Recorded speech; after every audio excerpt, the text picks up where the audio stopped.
ಏನು ವಿಶೇಷ? ಈ ದಿನ ನೋಟನ್ನು ಯಾಕೆ ಪೋಣಿಸ್ತಾ ಇದ್ದೀರಿ ಅಂತಂದರೆ ಎಲ್ರಿಗೂ ಆಶ್ಚರ್ಯ ಆಗಿರಬೇಕಲ್ವ? ಹೌದು ಸ್ನೇಹಿತರೆ, ನಾವೀಗ ಒಂದು ದೇವಸ್ಥಾನಕ್ಕೆ ಬಂದಿದ್ದೀವಿ. ಇಲ್ಲಿ ಹೂವಿನ ಹಾರಕ್ಕಿಂತ ನೋಟಿನ ಹಾರನೇ ಕೊಡ್ತಾರಂತೆ.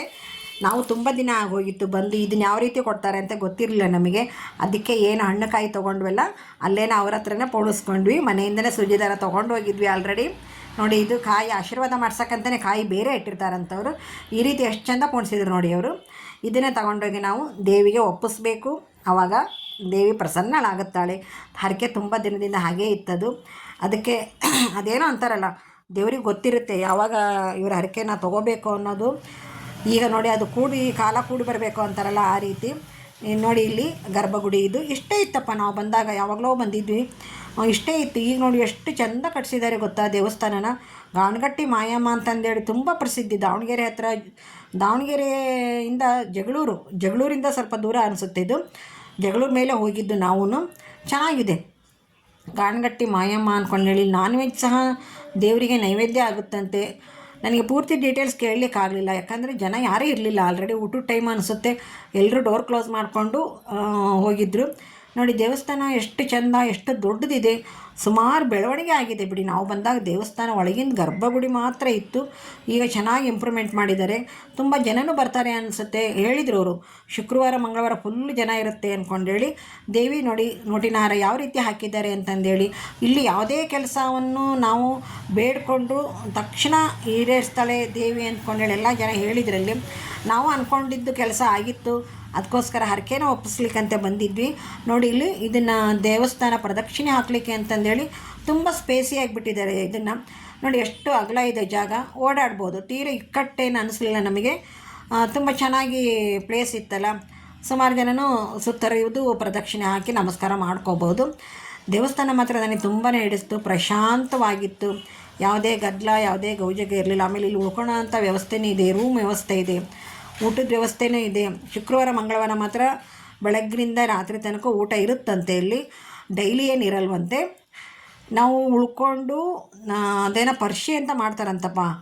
ಇದನ್ನು ನಾನ್ ವೆಜ್ ಮಾಡೋರು ಪರ್ಷಿ ಅಂತ ಮಾಡ್ತಾರಂತೆ. ಅದಕ್ಕೆ ಅದನ್ನು ಹೇಳಿದ್ರು ಅವರು, ಇಲ್ಲಿ ಬಂದು ಪರ್ಷಿ ಅಂತ ಮಾಡ್ತಾರೆ. ಅವರೇ ಎಲ್ಲ ನೈವೇದ್ಯ ರೆಡಿ, ಊಟಕ್ಕೆ ಎಲ್ಲ ಅವರೇ ರೆಡಿ ಮಾಡಿ ನೈವೇದ್ಯ ಕೊಡ್ತಾರಂತೆ, ನಾನ್ ವೆಜ್ದು ಹೇಳಿದ್ರು. ಅದನ್ನು ಮಾತ್ರ ಹೇಳಿದರು ನಮಗೆ.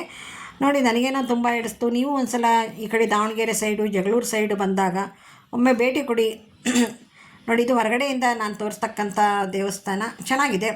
ಆ ಕಡೆ ಈ ಕಡೆ 2 ಸಿಂಹ, ಆಮೇಲೆ 2 ಆನೆ, ಇವು 2 ರಾಕ್ಷಸರು ಬಿಡಿ. ಎಲ್ಲ ದೇವಿ ದೇವಸ್ಥಾನದ ಹೊರಗಡೆಗೆ ಇದ್ದೇ ಇರ್ತಾರೆ ಇವರು. ಶುಂಭ ನಿಶುಂಭ ಅಂದ್ಕೊಂಡು ಹೇಳಿ ಅವ್ರ ಹೆಸರು, ರಾಕ್ಷಸರ ಹೆಸರು. ಇವ್ರನ್ನ ಬಾಗಿಲಲ್ಲೇ ತಡೆ ಹಿಡಿದಿದ್ದಾರೆ ಎಲ್ಲ ಹೆಣ್ಣು ದೇವತೆಗಳು.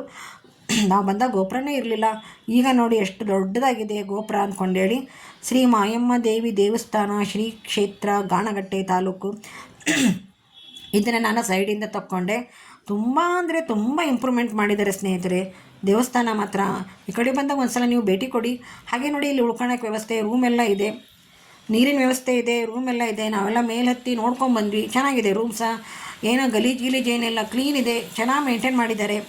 ಹಾಗೆ ಬರುವಾಗ ನಮಗೆ ಹುಣಸೆ ಹೂವಿನ ಸಾಂಬಾರು ಊಟ ಮಾಡ್ಲಿಂಗಾಗಿತ್ತು ನನಗೆ. ಅದಕ್ಕೆ ಅಲ್ಲಿ ಮರ ಇತ್ತು. ಮತ್ತು ನಮ್ಮ ಡ್ರೈವರು, ನಮ್ಮ ಅಳಿಯ ಇಬ್ಬರು ಸೇರಿ ಹುಣಸೆ ಹೂವಿನ ಕಟ್ ಮಾಡ್ಕೊಂಬಂದರು. ಮನೆಗೆ ತೊಗೊಂಬಂದು ನೋಡಿ, ಈ ರೀತಿ ಇರುತ್ತದೆ ಹುಣಸೆ ಹೂವು. ಅದನ್ನೆಲ್ಲ ತೆಗೆದು ಕ್ಲೀನ್ ಮಾಡಿದೆ ನಾನು. ಎಲೆ ಎಲ್ಲ ತೆಗೆದು, ಹೂವು ಸ್ವಲ್ಪ ಬೀಜ ಇರುತ್ತಲ್ಲ ಅದನ್ನು ಮಾತ್ರ ಸಪ್ರೇಟ್ ಮಾಡಿಕೊಂಡು ಒಂದು ಸ್ವಲ್ಪ ಸಾರಿಗೆ ಹಾಕಿದೆ. ಒಂದು ಸ್ವಲ್ಪ ಏನದು ಚಟ್ನಿ, ಕೊಬ್ಬರಿ ಚಟ್ನಿ ಮಾಡಿದ್ದೆ ಅವತ್ತು. ಇಡ್ಲಿ ಚಟ್ನಿ ಅಂದ್ಕೊಂಡೆ ಮಾಡಿದ್ದೆ. ಸ್ವಲ್ಪ ಚಟ್ನಿಗೆ ಹಾಕಿದ್ದೆ, ಸ್ವಲ್ಪ ಸಾಂಬಾರಿಗೆ ಹಾಕಿದ್ದೆ. ಸಾಂಬಾರಿಗೆ ಬೇಳೆ, ಇದು ಹೂವು, ಆಮೇಲೆ ಟೊಮೊಟೊ ಹಣ್ಣು ಹಾಕಿ ಸಾಂಬಾರು ಮಾಡ್ಕೊಂಡ್ವಿ ಅವತ್ತು. ಸಾಂಬಾರು ಮಾಡೋದೇನು ತೋರಿಸಿಲ್ಲ ನಾನು, ಬಟ್ ಬೇಳೆ, ಟೊಮೊಟೊ ಹಣ್ಣು, ಹೂವು ಹಾಕಿರೋದು ಮಾತ್ರ ತೋರಿಸಿದ್ದೀನಿ ನಿಮಗೆ. ನೋಡಿ, ಈ ರೀತಿ ಇದ್ದಾಗ ಅದು ಮೇಲಿಂದೆಲ್ಲ ಗಿಡದ ಬಂದಿರ್ತಲ್ಲ ಅದನ್ನೆಲ್ಲ ನೀಟ್ ಮಾಡ್ಕೋಬೇಕು. ನೀಟ್ ಮಾಡ್ಕೊಂಡಾಗ ಮಾತ್ರ ಆ ಎಲೆಗೆಲೆ ಏನೂ ಹಾಕೋದು ಬೇಡ. ಅದೇನು ಯೆಲ್ಲೋ ಕಲರ್, ಬ್ರೌನ್ ಕಲರ್ ಕಾಣಿಸುತ್ತಲ್ಲ ನಿಮಗೆ, ಅಷ್ಟನ್ನು ಹಾಕಿದರೆ ಸಾಕು. ನೀವು ಸಾರು ಚೆನ್ನಾಗಾಗುತ್ತೆ. ಟೊಮೊಟೊ, ಬೇಳೆ, ಈ ಸೊಪ್ಪನ್ನು ಹಾಕಿದರೆ ಸಾಕು. ಆದರೆ ಹುಣಸೆ ಹಣ್ಣು ಉಪಯೋಗಿಸ್ಕೋಬೇಡಿ, ತುಂಬ ಹುಳಿ ಅನಿಸ್ಬಿಡುತ್ತೆ. ನೋಡಿ, ಇದು ನಾನು ಕ್ಲೀನ್ ಮಾಡಿರೋದು. ಇದು ಹೂವು ದೊಡ್ಡ ದೊಡ್ಡ ಬೀಜ ಏನಿರುತ್ತೆ ಅದನ್ನು ಮಾತ್ರ ಎತ್ತಿಟ್ಕೊಂಡಿದ್ದೀನಿ. ತುಂಬ ರುಚಿಯಾಗಿರುತ್ತೆ. ವರ್ಷಕ್ಕೊಂದ್ಸಲ ನಾವು ತಿನ್ನಲೇಬೇಕು ಇದನ್ನು. ನೋಡಿ, ಇಷ್ಟು ಕಸ ಬಂತು ಅದರಲ್ಲಿ, ಅಷ್ಟಿದಕ್ಕೆ ಇಷ್ಟೊಂದು ಕಸ ಬಂತು ನೋಡಿ. ಇದು ಮುಂದೇನು ಮರದಲ್ಲಿ ಇಟ್ಟಿದ್ದೀನಲ್ಲ ಅದನ್ನು ಚಟ್ನಿಗೆ ಉಪಯೋಗಿಸಿದೆ ನಾನು.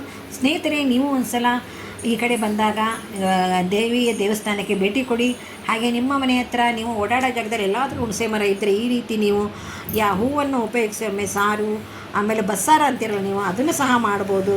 ಒಂದ್ಸಲ ಟ್ರೈ ಮಾಡಿ, ಯಾಕಂದರೆ ವರ್ಷಕ್ಕೊಂದು ಸಲ ಸಿಗೋ ಫಲ ಇದು. ಒಂದ್ಸಲ ಟ್ರೈ ಮಾಡಿ.